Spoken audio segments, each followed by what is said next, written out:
World cancer day पर आरजीएन Apollo Spectra hospital के वरिष्ठ cancer specialist doctor Vinod Mudgal ने कैंसर की जानकारी दी और आम लोगों को अवेयर किया। Bureau report. नमस्कार, मैं डॉक्टर विनोद मुद्गल। मैं कैंसर स्पेशलिस्ट हूँ। I am working in RGN Apollo Spectra hospital. और आज हम वर्ल्ड कैंसर डे पर जो कैंसर की जागरूकता प्रणाली है उसके बारे में डिस्कस करेंगे।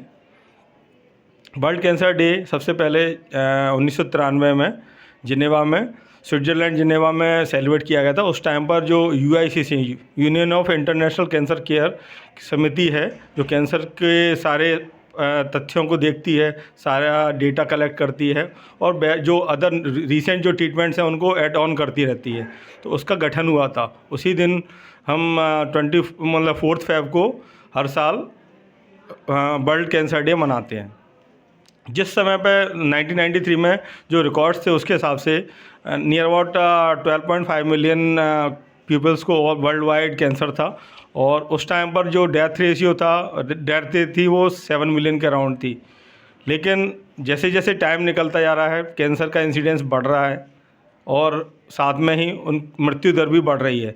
लेकिन कुछ पार्ट्स में देखा जाए तो इतना डिफरेंट जो टेक्नोलॉजी आ गई हैं उसके बेस पे बहुत सारे पेशेंट्स की लाइफ हम सेव कर पा रहे हैं।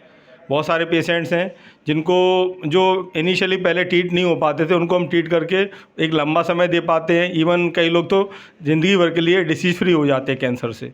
तो कैंसर डे जो सेलिब्रेशन हुआ है उसका मेन मोटिव ये रहता है कि हमें कैंसर के लिए जागरूकता प्रदान करना लोगों को कि इसके कारण क्या हो सकते हैं, इनसे कैसे बचा जा सकता है, और अगर हो गई है कैंसर हो गई है तो उससे घबराना नहीं है, उसका ट्रीटमेंट क्या पॉसिबल ट्रीटमेंट है उसके बारे में जानकारी लेना। इस डे को सेलिब्रेट करने के लिए हम लोग जगह जगह पर कैंप्स करते हैं। सारे कैंसर स्पेशलिस्ट हैं या डॉक्टर्स हैं जो मिलकर कई जगह पर कैंप्स करते हैं, कई जगह सेमिनार्स होते हैं, कॉन्फ्रेंस कराई जाती हैं इसी दिन में, जिससे कि ज़्यादा से ज़्यादा लोगों पर ये मैसेज पहुँचे कि कैंसर लाइलाज बीमारी नहीं है, इसको कम्प्लीटली क्योर किया जा सकता है।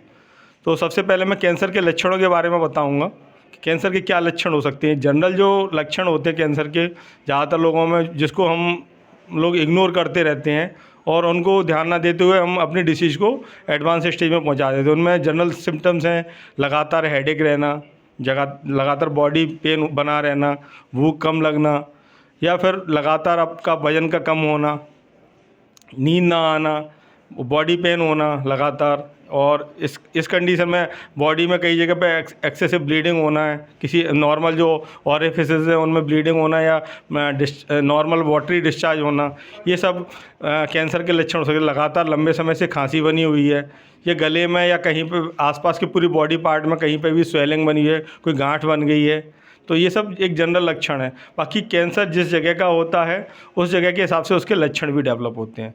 कैंसर जैसे हेड एंड नेक कैंसर है, उसमें एक लंबे समय से अगर किसी को मुंह में छाले बने हुए हैं, मतलब 2 वीक से ज़्यादा हो गया है और ब्लीड भी करता है कभी कभी, है ना, तो ये कैंसर के लक्षण हो सकते हैं। कभी कभी टीथ हैं वो लूज होके गिर रहे हैं, तो हो सकता है कि मसूड़े में कैंसर हो गया हो, गम्स का कैंसर हो जाता है। और उसके अलावा आवाज़ में परिवर्तन होना, साथ में गले में कोई भी स्वेलिंग आ जाना, ये सब कैंसर के लक्षण हो सकती हैं।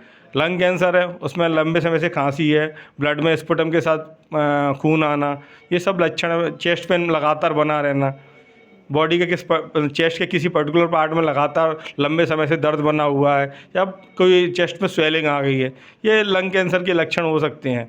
इसके अलावा फीमेल में ब्रेस्ट कैंसर होता है, जिसमें मोस्ट कॉमन जो सिम्टम है वो लंप, मतलब गांठ फील होती है एक्जिला में या फिर ब्रेस्ट में कोई गांठ फील होती है।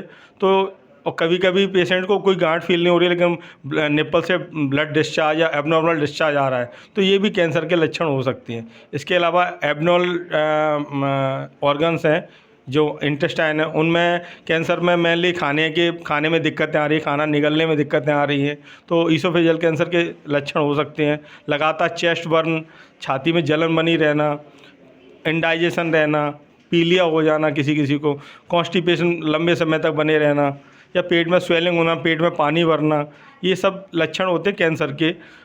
किसी किसी को लैट्रिन के रास्ते से खून आने लगता है, या एबनॉर्मल वेजाइनल डिस्चार्ज होते हैं, उसमें भी कैंसर, जो रेक्टम का कैंसर है वो होने की संभावना होती है। फीमेल के गायनिक कैंसर्स होते हैं, जैसे मोस्ट कॉमन है सर्वाइकल कैंसर। सर्विक्स मीन्स बच्चेदानी के मुंह का कैंसर, ये बहुत कॉमन है। इसको ज़्यादातर फीमेल में हेजिटेशन रहता है बताने के लिए कि ये कैसे हो गया उनके अंदर, क्यों ये बीमारी उनके यूट्रस में डेवलप हो गई।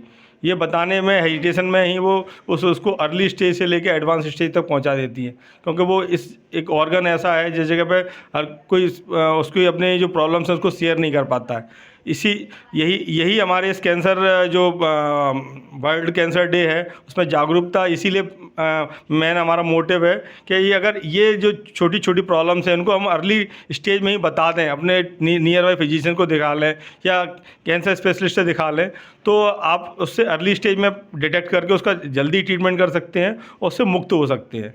इसके अलावा फिर इस कैंसर को होने से कैसे रोकें, ये बहुत बड़ा इम्पोर्टेंट टॉपिक है जो कि आज की लाइफ स्टाइल के हिसाब से हमें बहुत ज़रूर पूरी तरीके से समझना चाहिए। मोस्ट कॉमन जो प्रॉब्लम्स आ रही हैं आज के टाइम में कि ज़्यादातर लोग यानी जो जंक फूड पे या फिर प्रीजर्व फूड पे जा रहे हैं, उसको ना खाते हुए फ्रेश फ्रूट्स खाना चाहिए, नॉर्मल खाना खाना चाहिए। इसके अलावा बॉडी वेट ज़्यादा नहीं बढ़ना चाहिए, व्यायाम रेगुलर वे में करना चाहिए आपको। और इसके अलावा आपको अपना रेगुलर एक्सरसाइज के अलावा नेचुरल लाइफ में नॉर्मल नींद पूरा करना चाहिए। ये सब ये लाइफ स्टाइल है, कॉन्स्टिपेशन नहीं रहना चाहिए बॉडी में, ये सारे लाइफ स्टाइल को अपने को चेंज करना चाहिए। ये भी एक कैंसर के लिए रिस्क फैक्टर होते हैं। इसके अलावा जो रिस्क फैक्टर जो बने हुए हैं जिनसे कैंसर होने की संभावना बहुत ज़्यादा बढ़ जाती है, वो है तंबाकू का सेवन, अल्कोहल का सेवन करना, उसके अलावा स्मोकिंग करना। ये सारे के सारे ऐसे रिस्क फैक्टर हैं जिनको हम अवॉइड कर सकते हैं, लेकिन जिनको जानकारी नहीं है उस वजह से उसको लगातार सेवन करते रहते हैं और कैंसर हो जाती है। बाकी कैंसर के बारे में यही बोलूँगा मैं कि कैंसर किसी भी अंग में, बॉडी के किसी भी अंग